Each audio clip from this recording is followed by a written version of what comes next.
Shavua Tov Rabotai. We are continuing with our Mishna Yomi, Masechet Gittin. We are up to Perek Gimel Mishnah Bet.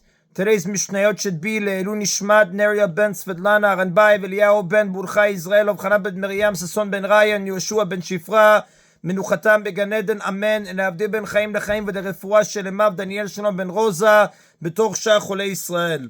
The previous Mishnah taught that a get must be written lishma, meaning for the specific purpose of divorcing that particular woman.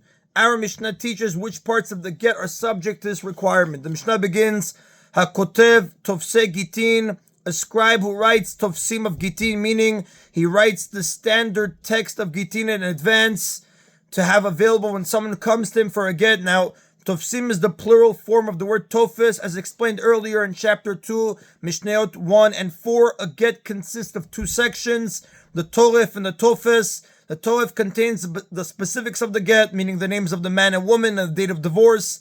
The Tofes is the remainder of the get, containing the standard text written in all Gittin. So if this sofer prepares Gittin forms in advance so that they should be available if a husband comes to him for a get while he is too busy with other documents to write a new get. This way, when someone orders a get, the scribe only needs to take one of the prepared tofsim and fill in the blanks left for the toref. The Mishnah says,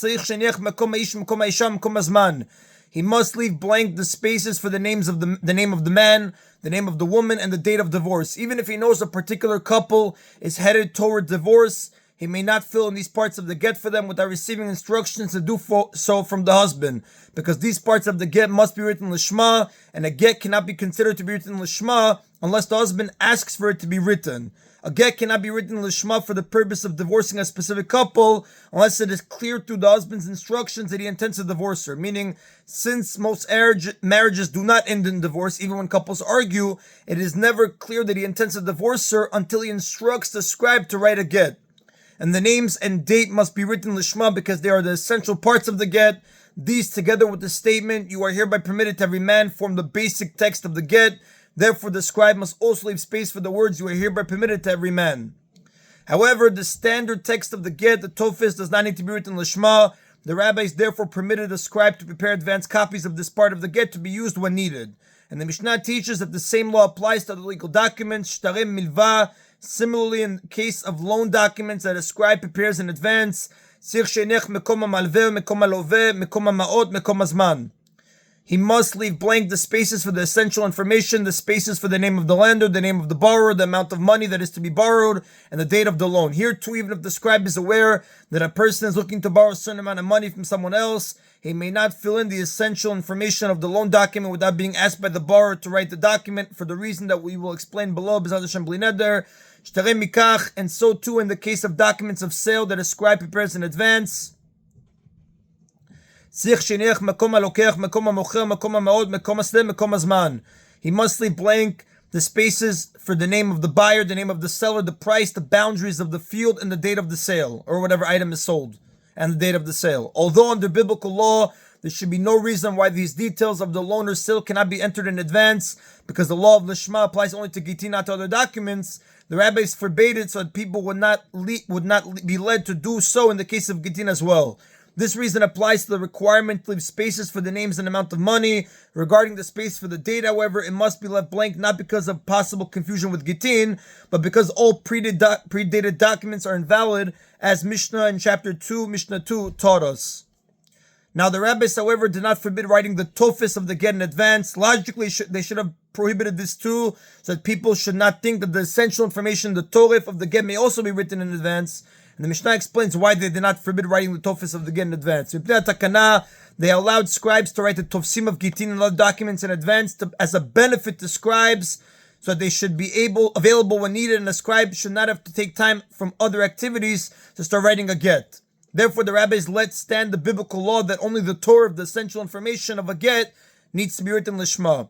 Rabbi Yehuda posel b'kulan, but Rabbi Yehuda disagrees. Rabbi Yehuda considers all of them, all legal documents whose standard tofes was written in advance, invalid, even if blank spaces were left for their essential information. According to Rabbi Yehuda, the rabbis did decree that the tofes of a get may not be written in advance, just as the Torah may not be written in advance. Furthermore, they extended this prohibition to include all legal documents, not just Gittin.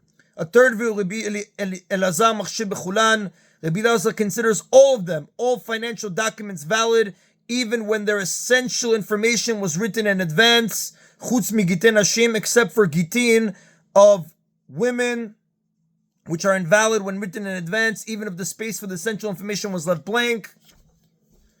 Shenemar, because it says v'katav lah lishma. It says in the Torah in Dvarim chapter 24 verse 1, and he shall write for her, which means that the get must be written for her sake, lishma. Since the Torah requires the essential part of the get to be written lishma and not in advance, because the verse refers only to the essential part of the get, since it states that he shall write for a document of separation, and the separation is brought about only by the essential portion of the get, the Torah. The rabbis extended this requirement to the rest of the get as well, as a precautionary measure. However, regarding other legal documents, when there is no requirement of lishma, the rabbis left the biblical law in place, and they may be written in advance. So in summary, our Mishnah presents three views as to whether legal documents may be written in advance. A, the first Tana holds that it is permitted to write the Tofis, but not the Torah, of all documents in advance. B, Rabbi Yehuda maintains that both the Tofis and the Torah of any document may not be written in advance. And C, Rabbi Elazar holds that no part of a get may be written in advance, but all parts of other legal documents may be written in advance. And the Rav does says, Rabbi Elazar, the Halakha does follow the opinion of Rabbi Elazar, that again, no part of a get may be written in advance, but all parts of other legal documents may be written in advance.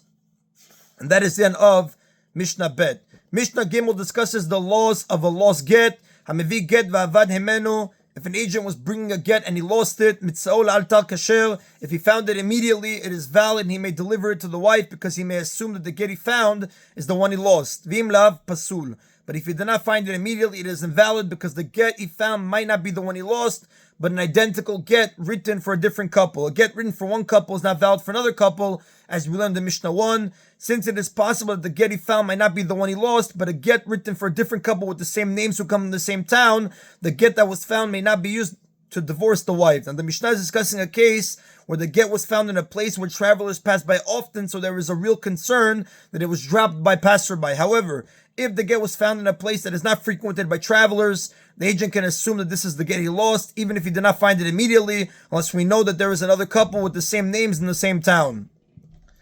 Mitzao b'chafisa bedul o vidluskema.